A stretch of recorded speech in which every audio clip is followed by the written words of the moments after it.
નમસ્તે વિદ્યાર્થી મિત્રો, કાલે આપણે સ્વાધ્યાયના દળ શક્તિ અને બંધન ઉર્જાના અનુરૂપ બે એક્ઝામ્પલ જોઈ ગયા. આજે એ ટોપિક પર આધારિત ઉદાહરણ 13.3 જોઈએ. બરાબર? શું શોધવાનું છે જો પ્રશ્ન છે એક એટોમિક માસ યુનિટ. બરાબર? દળનો સૂક્ષ્મ એકમનું નામ છે એટોમિક માસ યુનિટ. સંજ્ઞામાં આપણે એને ખાલી U વડે દર્શાવીએ છીએ. એક એટોમિક માસ યુનિટને સમતુલ્ય ઉર્જા જૂલમાં અને મિલિયન ઇલેક્ટ્રોન વોલ્ટમાં શોધો. પહેલા આપણે જૂલમાં મેળવીશું, ત્યારબાદ જૂલનું ઇલેક્ટ્રોન વોલ્ટમાં અને ઇલેક્ટ્રોન વોલ્ટનું મિલિયન ઇલેક્ટ્રોન વોલ્ટમાં કન્વર્ઝન કરી શકીશું. બરાબર? જે જરૂરી અચળાંકો હોય આ ગણતરી કરવા માટે એ બધા તમને રકમમાં આપેલા. બીજો પ્રશ્ન છે એમાં કે O860 એટલે કે ઓક્સિજનનો આ ન્યુક્લિયસ છે. બરાબર? 8 અને 8 16 પરમાણુ ક્રમાંક 8 પરમાણુ ગણાંક 16 ની દળ શક્તિને મિલિયન ઇલેક્ટ્રોન વોલ્ટ પર c² માં દર્શાવો. તમને જરૂરી અચળાંક બધા આપેલા હોય, જેમ કે અહીંયા એક એટોમિક માસ યુનિટ જે દળનો સૂક્ષ્મ એકમ છે એનો દળના SI એકમ સાથેનો સંબંધ એટલે કે કિલોગ્રામ સાથે તમને આપેલો છે. એક એટોમિક માસ યુનિટ બરાબર 1.6605 ગુણ્યા 10⁻27 કિલોગ્રામ. એક ઇલેક્ટ્રોન વોલ્ટ અને જૂલનો સંબંધ છે. બરાબર? 1.602 ગુણ્યા 10⁻19 અહીંયા c એટલે અવકાશમાં પ્રકાશનો વેગ. બરાબર? આપણે સામાન્ય ગણતરીમાં તો 3 ગુણ્યા 10⁸ મીટર પર સેકન્ડ લઈ લઈએ છીએ, પણ અહીંયા આપણને ઈ મૂલ્ય એક્ઝેક્ટ આપેલું છે 2.9979 ગુણ્યા 10⁸ મીટર પર સેકન્ડ. બરાબર? રકમમાં આપણને જે તે અચળાંકોના જે મૂલ્યો આપ્યા છે એક્ઝેક્ટ ઈ જ આપણે ગણતરીમાં લેવાના. બરાબર? આપણે સામાન્ય ગણતરીમાં જો અહીંયા 1.66 ગુણ્યા 10⁻27 કિલોગ્રામ લઈ લેતા હોય, આમાં 0.5 વધારાના આંકડા આપેલા છે એ લેવાના. એ રીતે આપણે ઇલેક્ટ્રોન વોલ્ટ બરાબર આમ તો 1.6 ગુણ્યા 10⁻19 જૂલ લઈ લેતા હોય, પણ અહીંયા 6 પછી 0 અને 2 પણ આપ્યા છે તો એ લેવાના. c નું મૂલ્ય સામાન્ય ગણતરીમાં 3 ગુણ્યા 10⁸ લઈ લેતા હોય. બરાબર? એટલે રાઉન્ડ અપ કરીને આપણે 2.99 છે અને 3 લખી દઈએ આપણે. પણ અહીંયા આપણને રકમમાં આપેલું છે અને તમને જે આપેલું હોય એ ગણતરી લેવાનું. બરાબર? જ્યારે આ એક્ઝામ્પલ તમને પરીક્ષામાં પૂછે તો આ અચળાંકો બધા આપ્યા હોય, જે રકમ આપ્યા છે આંકડા ગણતરીમાં લેવાના. 2.9979 ગુણ્યા 10⁸ મીટર પર સેકન્ડ. તો એક એટોમિક માસ યુનિટને સમતુલ્ય ઉર્જા પહેલા આપણે જૂલમાં ગણતરી કરી છે. આઈન્સ્ટાઈનનો દળ ઉર્જા સમતુલ્યતાનો સંબંધ E mc² નો આપણે ઉપયોગ કરીશું. અને આગળ જ્યારે આપણે થિયરી ભણ્યા ત્યારે પણ આ ગણતરી આપણે કરી છે. ત્યાં એક એટોમિક માસ યુનિટને આપણે ઉર્જામાં કન્વર્ટ કર્યું તો મળતી ઉર્જા આપણે શોધી હતી 931.48 કે 931.5 મિલિયન ઇલેક્ટ્રોન વોલ્ટ. ઈ જ વાત છે અહીંયા. તો સૂત્ર મૂકીશું E mc². બરાબર? અહીંયા m એટલે એક એટોમિક માસ યુનિટ, આટલું દળ. એટલે m ની જગ્યાએ આપણે એક u મૂકીએ, એક એટોમિક માસ યુનિટ c². બરાબર? હવે આપણે પહેલા ઉર્જા જૂલમાં જોઈએ છીએ તો આ એટોમિક માસ યુનિટમાં છે આ દળ એક u, એને આપણે કિલોગ્રામમાં લખવું પડશે અને c નું મૂલ્ય તો મીટર પર સેકન્ડમાં પણ આપ્યું છે એટલે e આપણે જૂલમાં મળશે. આમાં કિંમત મૂકી દઈએ. e બરાબર એક એટોમિક માસ યુનિટ, એક એટોમિક માસ યુનિટ એટલે 1.6605 ગુણ્યા 10⁻27 કિલોગ્રામ.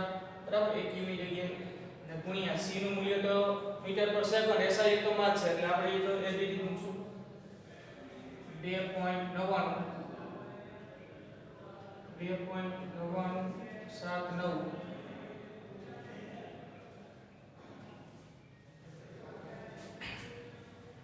ગુણ્યા 10⁸ c નો વર્ગ છે તો આપણે આનો વર્ગ કરી દઈશું. બરાબર છે? તો હવે આનું તમારે સાદરૂપ આપવાનું છે. આ ગણતરી કરશો એટલે e નું મૂલ્ય આપણને જૂલમાં મળશે. e નું મૂલ્ય જૂલમાં ગણતરી કરશો એટલે 14.9238 ગુણ્યા 10⁻11 બરાબર? એક આંકડો એક પોઈન્ટ આ બાજુ ખસેડો તો 1.4924. બરાબર? આ 5 8 કાઢ નાખો, 3 ના 4 કરી દો ગુણ્યા એક સ્થાન આ ખસેડ્યું એટલે અહીંયા -10 થઈ જશે એટલે જૂલમાં આપણને મળશે બરાબર આ તો તમારે ગણતરી કરવાની છે એટલે આ મુજબ તમને જવાબ મળી જશે હવે જૂલને આપણે શામાં પહેલા ફેરવીશું ઇલેક્ટ્રોન વોલ્ટ બરાબર આપણે E નું મૂલ્ય એને સમતુલ્ય ઊર્જા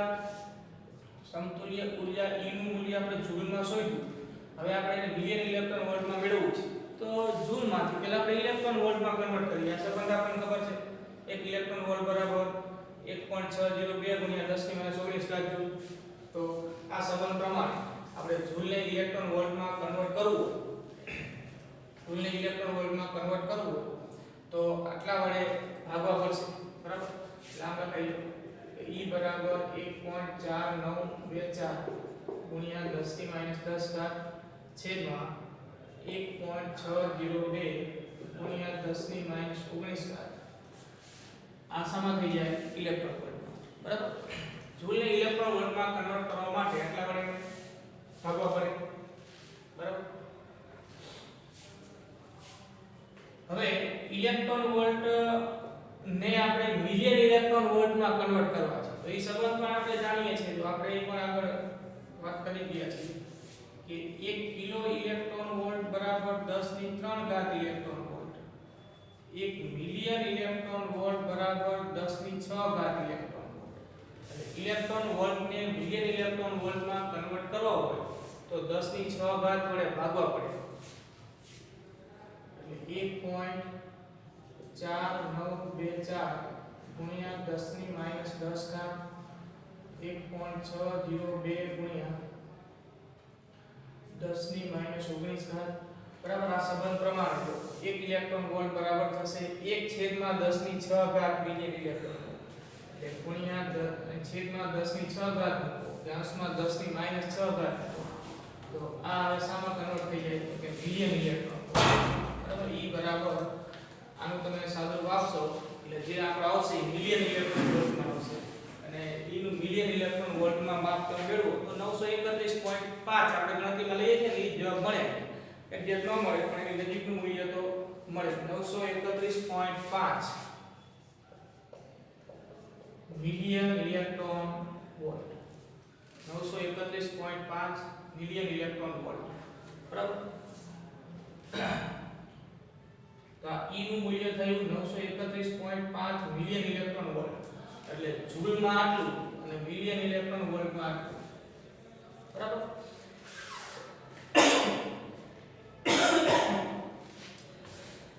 હવે આ સંબંધો આપણે આગળ દાખલા ગણવામાં વાપરીએ છીએ ને આપણે અહીંયા ગણતરી કરીને મેળવ્યું આગળના થિયરીમાં આપણે આ ગણતરી કરી ગયા એક એટોમિક માસ યુનિટને ઊર્જામાં કન્વર્ટ કરવો હોય અથવા તો એક એટોમિક માસ યુનિટને સમતુલ્ય ઊર્જા મિલિયન ઇલેક્ટ્રોન વોલ્ટમાં મેળવવી હોય તો આપણે જે દળ છે એટોમિક માસ યુનિટમાં બરાબર એક એટોમિક માસ યુનિટ બરાબર આટલા મિલિયન ઇલેક્ટ્રોન વોલ્ટ તો આપણે કોઈ પણ સૂક્ષ્મ મૂલ્ય છે દળનું એટોમિક માસ યુનિટમાં એને ઊર્જામાં કન્વર્ટ કરવું છે તો આપણે એટોમિક માસ યુનિટમાં રહેલા દળના માપનને કેટલા વડે ગુણી નાખીશું તો કે 931.5 વડે એટલે આપણે આગળ કાલે દાખલા ગણ્યા એમાં આ કન્વર્ઝનનો ઉપયોગ કર્યો તો બરાબર હવે અહીંયા આપણે આગળનો પ્રશ્ન કર્યો છે કે ઓક્સિજનનું જે ન્યુક્લિયસ છે એની દળ શક્તિને મિલિયન ઇલેક્ટ્રોન વોલ્ટ પર c² માં દર્શાવો આ મિલિયન ઇલેક્ટ્રોન વોલ્ટ પર c² એ શું છે તો કે વાત આ છે કે આપણે આમ લખીએ છીએ કે E બરાબર mc² બરાબર હવે m ની જગ્યાએ આપણે એક એટોમિક માસ યુનિટ લખીએ દળ એક એટોમિક માસ યુનિટ તો એક એટોમિક માસ યુનિટ આ c² ની જગ્યાએ E નામ રાખો આ c² નામ છેદમાં લઈ જાઓ તો આમ લખાય એક એટોમિક માસ યુનિટ બરાબર E છેદમાં c² બરાબર એટલે E અહીંયા મિલિયન ઇલેક્ટ્રોન વોલ્ટમાં હોય તો આ મિલિયન ઇલેક્ટ્રોન વોલ્ટ પર c² એક એટોમિક માસ યુનિટ બરાબર ઊર્જા મિલિયન ઇલેક્ટ્રોન વોલ્ટ પર c² માં આપણે દર્શાવી શકીએ બરાબર એટલે E નું મૂલ્ય આપણે શોધીને મૂકી દઈએ એક એટોમિક માસ યુનિટ બરાબર કેટલી ઊર્જા એને સમતુલ્ય થાય તો કે 931.5 તો 931.5 E નું મૂલ્ય અહીંયા મૂકીએ છીએ મિલિયન ઇલેક્ટ્રોન વોલ્ટ અને પર c² એટલે આપણે એક એટોમિક માસ યુનિટ બરાબર આ લખી શકીએ 931.5 મિલિયન ઇલેક્ટ્રોન વોલ્ટ પર c² બરાબર વાત આ છે કે E બરાબર mc², એમ એટલે એક એટોમિક માસ યુનિટ, તો એક એટોમિક માસ યુનિટ બરાબર E છેદમાં c² થાય. હવે E કયા એકમમાં, તો કે મિલિયન ઇલેક્ટ્રોન વોલ્ટમાં, તો એક એટોમિક માસ યુનિટ બરાબર 931.5 મિલિયન ઇલેક્ટ્રોન વોલ્ટ પર c². હવે જો ઓક્સિજનની દળ સ્થિતિને મિલિયન ઇલેક્ટ્રોન વોલ્ટ પર c² માં આપણે મેળવી છે. તો ઓક્સિજનની દળ સ્થિતિ શોધવા માટે આપણે કાલે ગણતરી પ્રમાણે પહેલા આપણે ગણતરી કરીશું કે ઓક્સિજનમાં કેટલા પ્રોટોન છે એ નક્કી કરો, કેટલા ન્યુટ્રોન છે એ નક્કી કરો. બરાબર. ઓક્સિજનમાં રહેલા ન્યુક્લિયોનની કુલ સંખ્યા એટલે પ્રોટોન અને ન્યુટ્રોન કુલ દળ નક્કી કરો. તો આ 16 માં 8 પ્રોટોન કેટલા 8 અને a - 10 તો 8 ન્યુટ્રોન. બરાબર. તો સિમ્પલ વાત છે ને, તો ખ્યાલ આવશે તમને. 8 પ્રોટોન અને આ a નું મૂલ્ય છે. a એટલે ન્યુટ્રોન અને પ્રોટોનની કુલ સંખ્યા. તો 8 પ્રોટોન હોય તો ન્યુટ્રોનની સંખ્યા પણ કેટલી થશે 8, 16 - 8 એટલે 8 ન્યુટ્રોન છે. બરાબર. હવે આપણને અહીંયા પ્રોટોનનું દળ અને ન્યુટ્રોનનું દળ પણ રકમમાં તમને આપી દીધું હોય. 8 પ્રોટોનનું દળ 8 પ્રોટોનનું દળ એટલે 8 ગુણ્યા 1 પ્રોટોનનું દળ. બરાબર. 8 પ્રોટોનનું દળ એટલે 8 ગુણ્યા 1 પ્રોટોનનું દળ. પ્રોટોનનું દળ તમને આપી દીધેલું હોય કે અહીંયા આપ્યું છે 1.00727. બરાબર. એટલે ગુણાકાર કરશો એટલે 8.058 બરાબર. 8 પ્રોટોનનું દળ આટલા એટોમિક માસ યુનિટ થશે. એ રીતે 8 ન્યુટ્રોનનું દળ 8 ન્યુટ્રોનનું દળ બરાબર. 8 ગુણ્યા 1 ન્યુટ્રોનનું દળ. અહીં ન્યુટ્રોનનું દળ તમને આપેલું છે 1.00866 બરાબર. તો હવે આ ગુણાકાર કરશો એટલે 8.06928 એટોમિક માસ યુનિટ મળશે. બરાબર. એટલે તમને આ જે છે આપેલું હોય, એક પ્રોટોનનું દળ આપ્યું હોય, 8 ગુણ્યા 1 પ્રોટોનનું દળ કરો એટલે 8 પ્રોટોનનું દળ મળી જાય. 8 ન્યુટ્રોનનું દળ શોધવું છે તો 8 ગુણ્યા 1 ન્યુટ્રોનનું દળ. તમને ન્યુટ્રોનનું દળ આપેલું હોય 8 ગુણ્યા 1 ન્યુટ્રોનનું દળ કરો એટલે 8 ન્યુટ્રોનનું દળ મળી જાય. હવે ઈ બેયનો શું કરો સરવાળો. એટલે સરવાળો કરો એટલે ઓક્સિજનના જે ન્યુક્લિયન છે એનું મુક્ત અવસ્થામાંનું કુલ દળ મળે. O816 ના ન્યુક્લિયન એટલે પ્રોટોન અને ન્યુટ્રોન બે જગ્યાએ ન્યુક્લિયનનું મુક્ત અવસ્થામાં કુલ દળ એટલે આ બેનો સરવાળો 8.05816 8 પ્રોટોનનું દળ પ્લસ 8 ન્યુટ્રોનનું દળ 8.06928 એટોમિક માસ યુનિટમાં. બરાબર. એટલે આ સરવાળો કરશો એટલે એ મળશે તમને 16.127 for એટોમિક માસ યુનિટ. બરાબર. આ ઓક્સિજનના ન્યુક્લિયસનું મુક્ત અવસ્થામાંનું કુલ દળ છે. અને તમને ઓક્સિજનના ન્યુક્લિયસનું દળ આપેલું છે. ઓક્સિજનના ન્યુક્લિયસનું દળ છે 15.99053.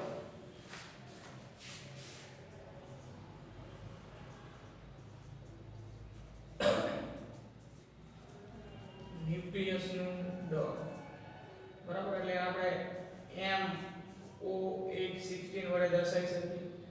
આ છે 15.99 મૂલ્ય છે 15.99053 એટોમિક માસ યુનિટ. બરાબર. હવે જો આપણી પાસે આ તમને જે જરૂરી અચળાંક કોઈ આપી દીધા હોય બરાબર, તમારે ખાલી આ ગણતરી સરવાળો કે જે કરવાનું થાય એ જ કરવાનું રહેશે. બાકી આપી દીધું તમે પહેલા અહીંથી પ્રોટોનની સંખ્યા નક્કી કરી, ન્યુટ્રોનની સંખ્યા નક્કી કરી, તમને એક પ્રોટોન દળ આપ્યું હોય તો એક પ્રોટોન દળ ગુણ્યા 8 કરો એટલે 8 પ્રોટોન દળ મળી જાય. તમને એક ન્યુટ્રોનનું દળ આપ્યું તો એક ન્યુટ્રોનનું દળ ગુણ્યા ન્યુટ્રોનની સંખ્યા 8 કરો એટલે 8 ન્યુટ્રોનનું દળ મળી જાય. બેનો સરવાળો કરો એટલે આ ઓક્સિજનના ન્યુક્લિયોનનું મુક્ત અવસ્થામાંનું કુલ દળ મળી ગયું. જ્યારે ઓક્સિજનનું ન્યુક્લિયસ એટલે કે આ બધા ન્યુક્લિયોન ન્યુક્લિયસ બનાવીને રહેલા હોય એટલે કે ઓક્સિજનના કેન્દ્રીય ભાગમાં પરમાણુના કેન્દ્રીય ભાગમાં આ બધા ન્યુક્લિયોન જકડાઈને રહેલા હોય ન્યુક્લિયસ બનેલું હોય ત્યારનું દળ એટલે કે ઓક્સિજનના ન્યુક્લિયસનું દળ જે આટલું છે 15.99053. તમે જોઈ શકો છો જો કે ઓક્સિજનના ન્યુક્લિયસના દળ કરતાં એના ન્યુક્લિયોનના મુક્ત અવસ્થામાં કુલ દળ વધારે છે. એટલે આપણી વચ્ચેનો જે ડિફરન્સ હોય એને આપણે શું કહીએ છીએ દળ શક્તિ. તો એ આપણે શોધવાની છે બરાબર. તો હવે આપણે શોધી નાખીએ.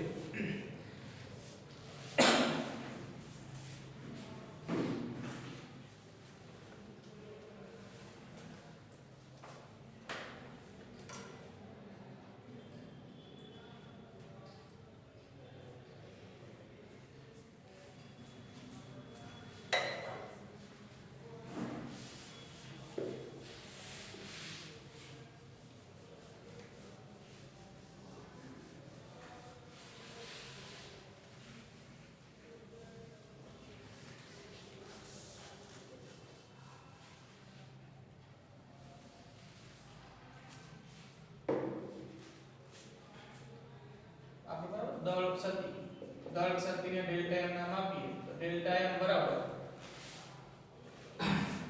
મુક્ત અવસ્થામાંના ન્યુક્લિયસનું કુલ દળ માઈનસ ન્યુક્લિયસનું દળ. એટલે આપણે શોધી નાખેલું છે એટલે ડાયરેક્ટ ની બદલ મૂકીશું કે 16.127 માઈનસ 15.99053 બરાબર. આ બાદબાકી કરો એ દળ શક્તિ મળે આપણને કયા એકમમાં મળશે તો કે મિલિયન ઇલેક્ટ્રોન વોલ્ટ પર c² માં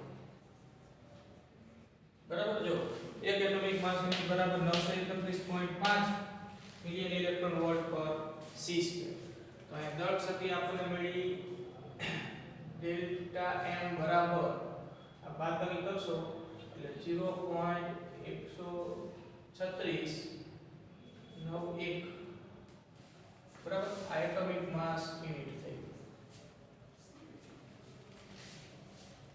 હવે ડેલ્ટા m બરાબર 0.13691 ગુણ્યા આ સંબંધ વાપરીએ કે એક એટોમિક માસ યુનિટ બરાબર 931.5 મિલિયન ઇલેક્ટ્રોન વોલ્ટ પર c². તો આટલા એટોમિક માસ યુનિટ બરાબર કેટલા મિલિયન ઇલેક્ટ્રોન વોલ્ટ પર c². તો આપણે આના ગુણ્યા 931.5 કરી દઈએ તો હવે આપણે એકમ લખીશું મિલિયન ઇલેક્ટ્રોન વોલ્ટ પર c² બરાબર. તો આ દળ શક્તિ થઈ. હવે દળ શક્તિને અનુરૂપ આપણે શું શોધવી છે બંધન ઊર્જા. તો બંધન ઊર્જા માટે બંધન ઊર્જા EB બરાબર આપણે સૂત્ર લખી ગયા છે કે ડેલ્ટા m જેટલી દળ શક્તિ હોય તો ડેલ્ટા m જેટલી દળ શક્તિને સમતુલ્ય ઊર્જા EB બરાબર ડેલ્ટા m c² બરાબર. ડેલ્ટા m એટલે આપણે લખી દેશું આપણે 0.13691 ગુણ્યા 931.5 બરાબર. આ ગુણાકાર કરી નાખવાનો.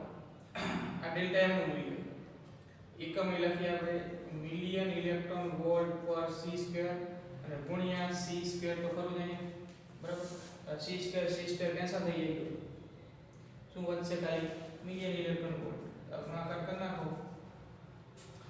તો એ ગુણાકાર આવશે 127.5 મિલિયન ઇલેક્ટ્રોન વોલ્ટ બરાબર. તો આ ઓક્સિજનની શું થશે દળ શક્તિ. આપણે સામાન્ય રીતે તો આગળ દાખલા ગણ્યા એમાં એક એટોમિક માસ યુનિટને સમતુલ્ય ઊર્જા એવો શબ્દ વાપરીએ તો અહીંયા આપણે ખાલી એકમ શું લખીએ છીએ મિલિયન ઇલેક્ટ્રોન વોલ્ટ.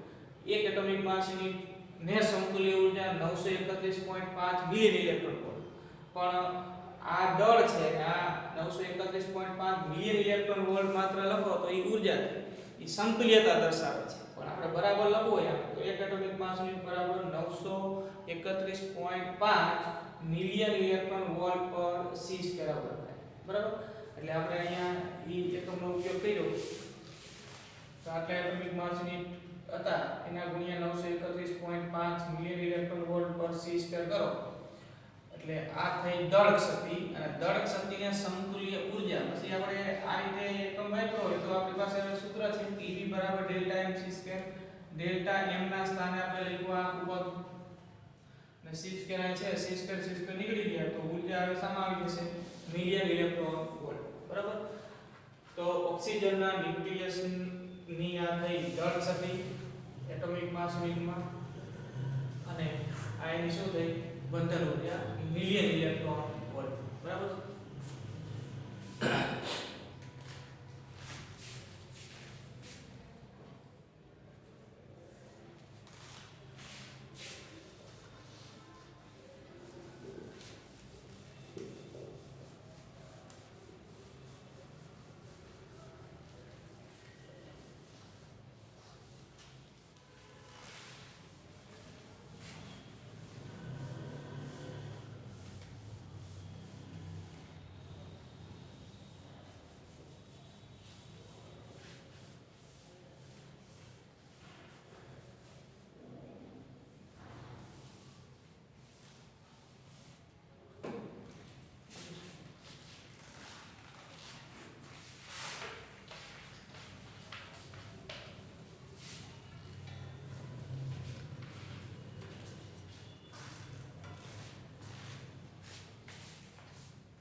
જો આપણે હવે સ્વાધ્યાયમાં 13.5 જોઈએ સ્વાધ્યાયમાં 13.5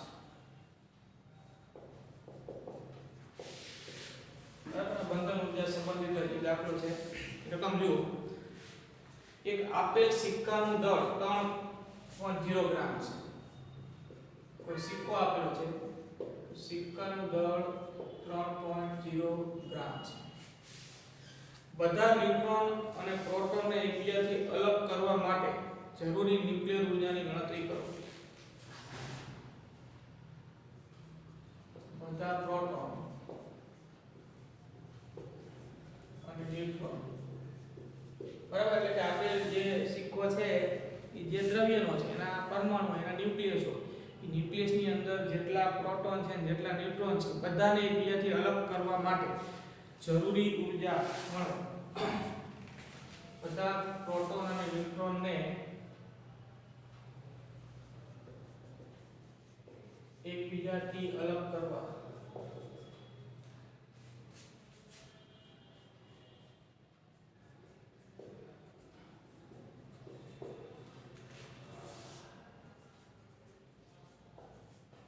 જરૂરી ઊર્જા મળે બરાબર આ પ્રશ્ન છે સરળતા ખાતર સિક્કો સંપૂર્ણપણે ઓપન CU બરાબર જેનો પરમાણુ ક્રમાંક 29 છે અને પરમાણુ ક્રમાંક 63 છે નો ગણો સિક્કો સંપૂર્ણ રીતે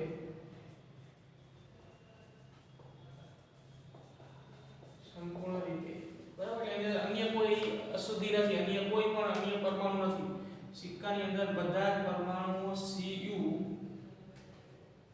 Cu 29 63 નો બનેલો છે, બરાબર. એટલે સિક્કો સંપૂર્ણપણે આ પરમાણુનો બનેલો છે, કોપરના પરમાણુ. અને એ કોપરના પરમાણુ માટે તમને દળ આપ્યું છે 62.960 બરાબર પણ આપેલું છે. હવે જો આપણે જવાબ મેળવવા માટે પહેલા તો એક કોપર પરમાણુ માટે આપણે વાત કરીએ, બરાબર. પછી એક 3 ગ્રામની વાત છે પછી કરી શકાય. પહેલા આપણે એક કોપર નો પરમાણુ લો, એની અંદર એનું ન્યુક્લિયસ, એની અંદર એના કેટલા પ્રોટોન કેટલા ન્યુટ્રોન ગણીએ, એના એક પરમાણુમાં એક ન્યુક્લિયસમાં રહેલા પ્રોટોન અને ન્યુટ્રોનની કુલ સંખ્યા કેટલી, અને એના પરથી કેટલા પ્રોટોન કેટલા ન્યુટ્રોન, અને એનું મુક્ત અવસ્થામાંનું કુલ દળ અને કોપર પરમાણુનું કુલ દળ જે આપણને આપેલું છે, એ બેનો ઉપયોગ કરી પહેલા આપણે દળ ક્ષતિ અને દળ ક્ષતિ શોધી નાખીએ, ત્યારબાદ એક ન્યુક્લિયસની માત્રા શોધી નાખીએ, પછી આપણને આ 3 ગ્રામ માટે મળશે, બરાબર. તો આપણે પહેલા એક પરમાણુના એક ન્યુક્લિયસ માટે વાત કરીએ.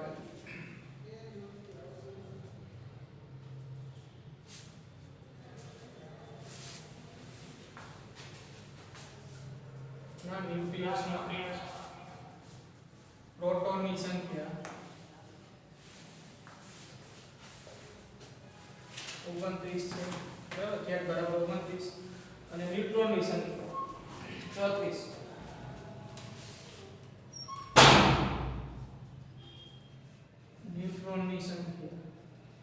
ન્યુટ્રોનની સંખ્યા બરાબર n બરાબર a - z, આ a ના z,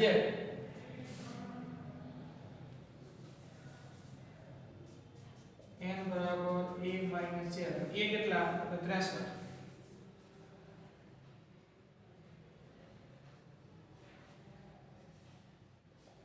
a - z 63 - 29, અને ન્યુટ્રોનની સંખ્યા કેટલી થાય તો કે 34, બરાબર. એટલે પ્રોટોન 29 થયા, ન્યુટ્રોન કેટલા થયા 34 થયા, બરાબર. તમને એક પ્રોટોન અને એક ન્યુટ્રોનનું દળ આપી દીધું હોય, અને એની મદદથી પહેલા આપણે દળ ક્ષતિ શોધી નાખીએ.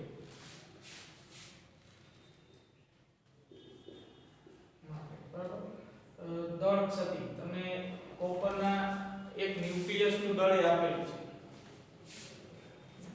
કોપરના ન્યુક્લિયસનું દળ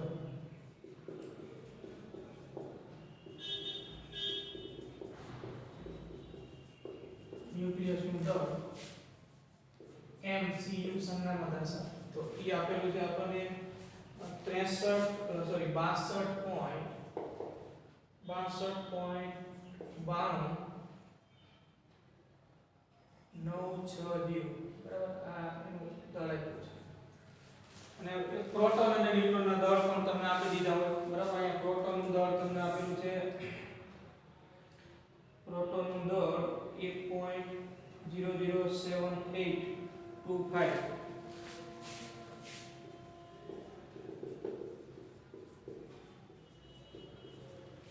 ન્યુટ્રોનનું દળ પણ આપી દીધું 1.00866, બરાબર.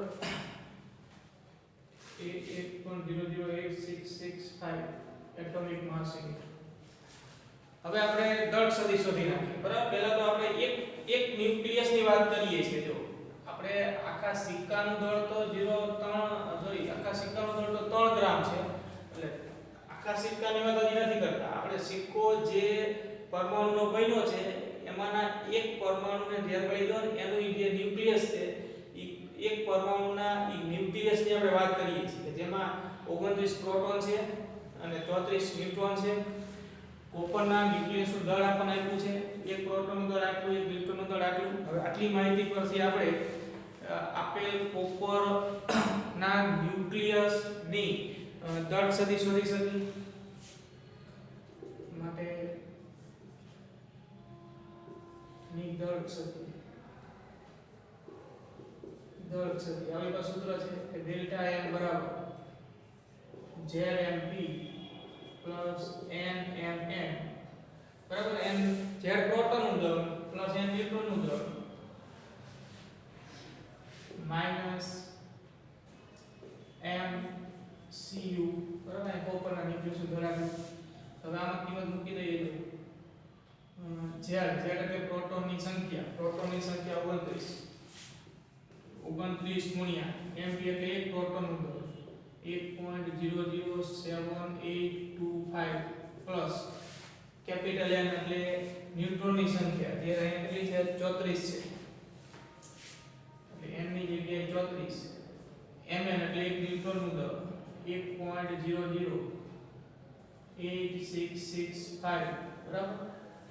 આ મળે ઈ આપેલ કોપર ન્યુક્લિયસમાં એના ન્યુક્લિયનનું મુક્ત અવસ્થામાંનું કુલ દળ થાય માઈનસ એના ન્યુક્લિયસનું દળ જે આટલું છે 62.960 બરાબર. એટલે આ ગણતરી કરી લેવાની એટલે આ ડેલ્ટા m શોધો એટોમિક માસ યુનિટમાં આવશે. ઈ ડેલ્ટા m નું મૂલ્ય તમને મળશે એટોમિક માસ યુનિટમાં 0.591935 0.591935 એટોમિક માસ યુનિટ બરાબર. હવે દળ શક્તિ મળી જાય દળ શક્તિને સમતુલ્ય ઊર્જા શોધી નાખવાની. દળ શક્તિ અને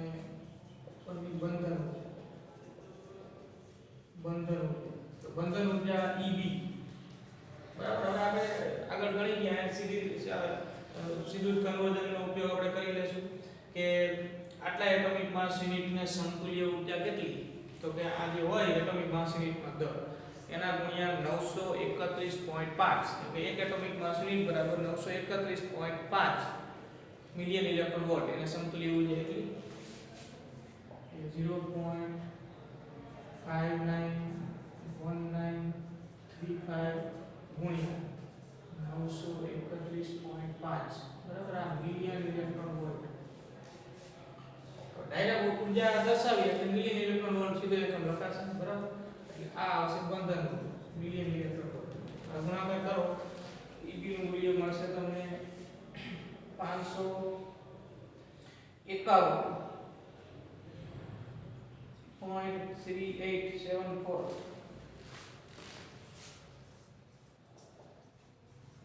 બરાબર. આ ગણતરી કરશો એટલે આટલા મિલિયન ઇલેક્ટ્રોન વોલ્ટ મળશે.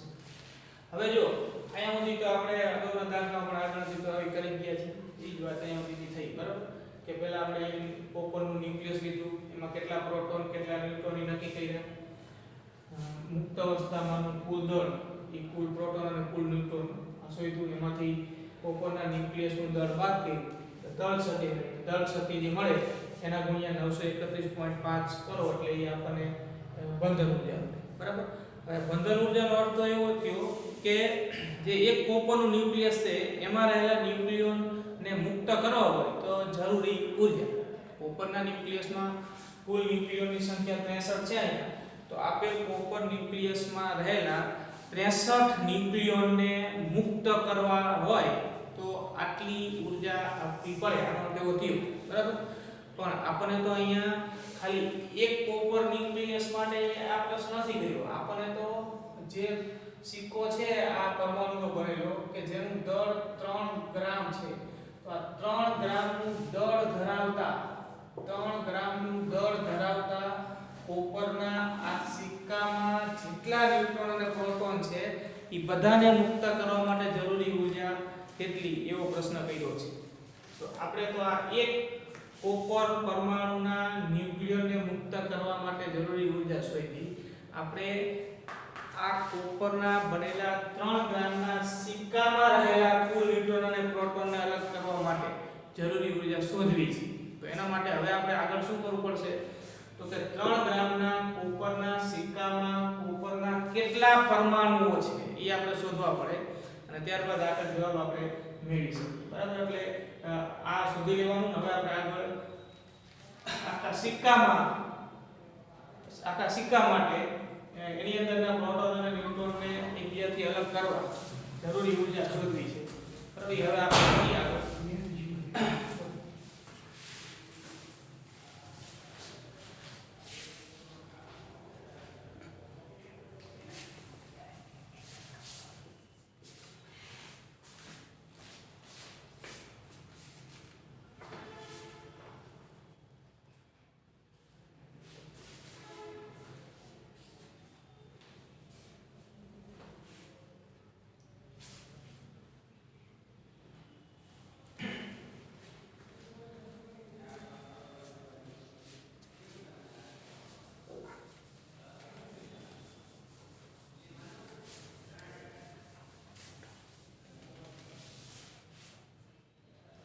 જો આગળ વાત કરીએ, કોપરનો પરમાણુ ઘણાંક 63 છે અથવા તો પરમાણુ ભાર એનો 63 ગ્રામ પર મોલ છે.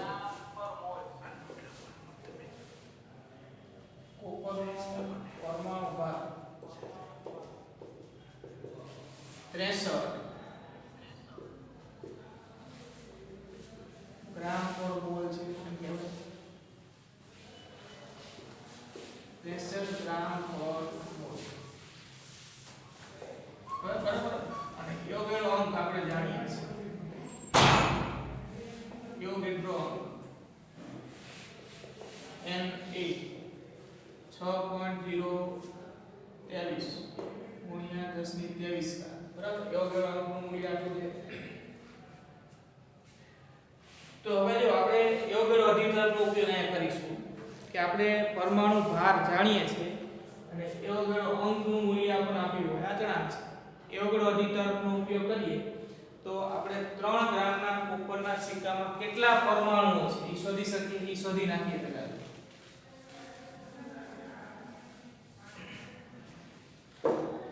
જો આ જે નાખો આવી પીરાશી મુકાય કે 63 ગ્રામ બરાબર. પરમાણુ ભાર 63 ગ્રામ પર મોલ છે એનો અર્થ એવો થયો કે 63 ગ્રામ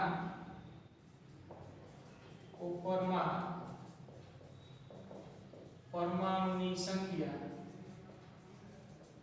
આટલી. યોગેલો અંક 6.023 ગુણ્યા 1023 છે. તો આપણી પાસે તો કેટલા ગ્રામનો નમૂનો છે? 3 ગ્રામ.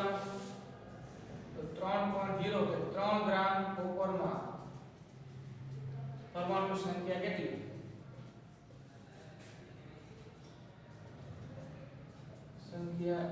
બરાબર. રાશિ મુકાય એટલે શું થશે તો કે 3 ગુણ્યા 6.023 ગુણ્યા 1023 ઘાત છેદમાં 63.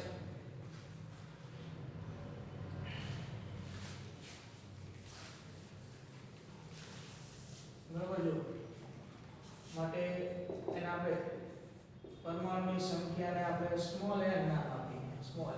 બરાબર. 3 ગ્રામ કોપરમાં પરમાણુની સંખ્યા સ્મોલ n નામ આપી દઈએ. તો સ્મોલ n બરાબર આ રાશિ પરથી શું થાય? 3 ગુણ્યા 6.023 ગુણ્યા 1023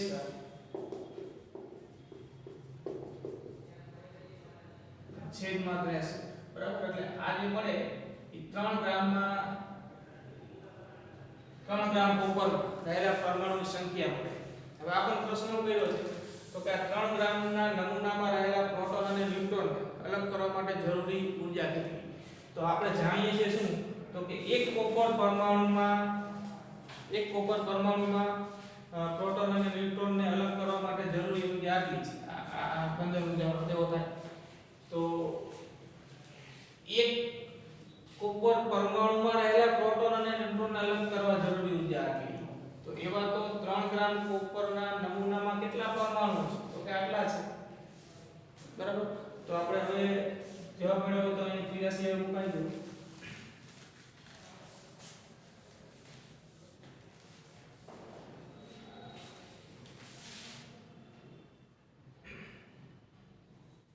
એ 3 ગ્રામ કોપરમાં પરમાણુની સંખ્યા છે.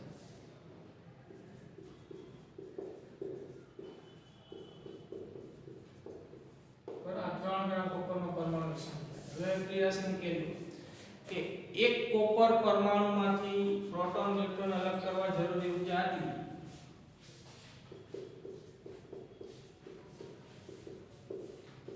એક કોપર પરમાણુમાંથી ન્યુક્લિયોન પ્રોટોન અને ન્યુટ્રોન ને આપણે ન્યુક્લિયોન સંયુક્ત નામ આપી દીધું. ન્યુક્લિયોન એક કોપર પરમાણુમાંથી ન્યુક્લિયોનને મુક્ત કરવા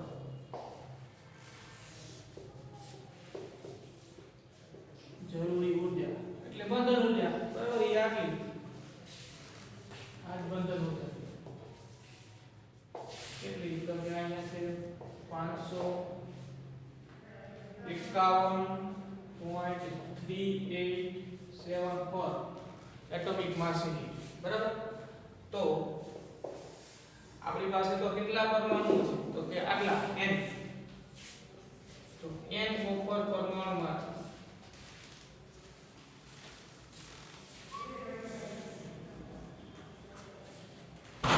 આ મિલિયન ઇલેક્ટ્રોન તો n કોપર પરમાણુમાંથી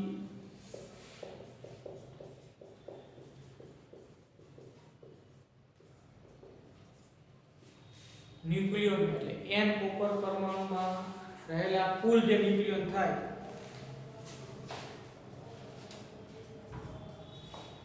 ન્યુક્લિયોન મુક્ત કરવા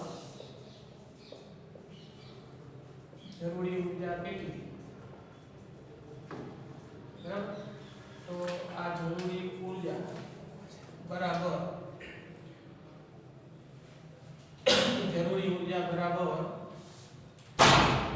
n ગુણ્યા બરાબર જો એક કોપર પરમાણુમાંથી ન્યુક્લિયન મુક્ત કરવા જરૂરી ઊર્જા આટલી તો એમાં તો કેટલા કોપર પરમાણુ છે 3 ગ્રામ તો કે આટલા છે તો n કોપર પરમાણુમાંથી ન્યુક્લિયન મુક્ત કરો જરૂરી ઊર્જા કેટલી તો થઈ રહેશે વિજ્ઞાન તો ઊર્જા બરાબર n ગુણ્યા 551.3874 આવું થાય બરાબર કે મારે એક તો કે લખવાની જરૂર નથી એટલે હવે આપણે અહીંયા n નું મૂલ્ય મૂકી દઈએ 3 ગુણ્યા 6.023 ગુણ્યા 10 ની 23 ઘાત છેદમાં 63 આ n છે આ તો કરું 551.3874 બરાબર તો બસ આ જે આવે એ આપણો જે મિલિયન ઇલેક્ટ્રોન વોલ્ટ આટલી ઉર્જાની જરૂર પડે બરાબર આ ગણતરી કરશો એટલે ઈ ઉર્જા આપણને અહીંયા મિલિયન ઇલેક્ટ્રોન વોલ્ટમાં મળશે ડાયરેક્ટ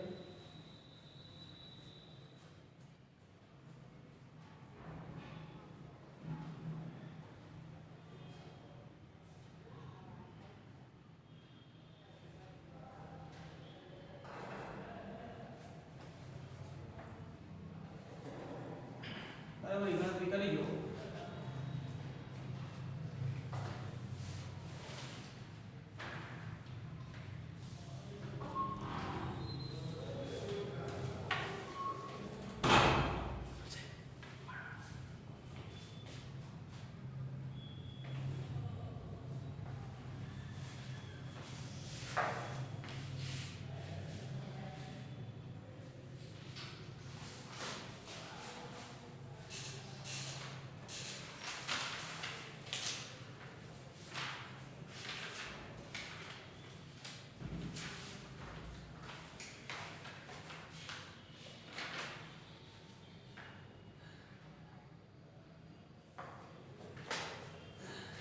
બરાબર આ જવાબ તમને મિલિયન ઇલેક્ટ્રોન વોલ્ટમાં મળશે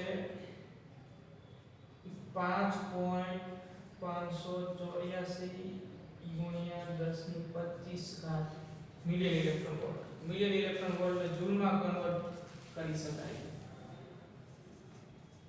બરાબર એ તમને હવે જૂલમાં કન્વર્ટ કરતા આવડે જૂલમાં કન્વર્ટ કરશો તો 2.535 ગુણ્યા 10 ની 12 ઘાત જૂલ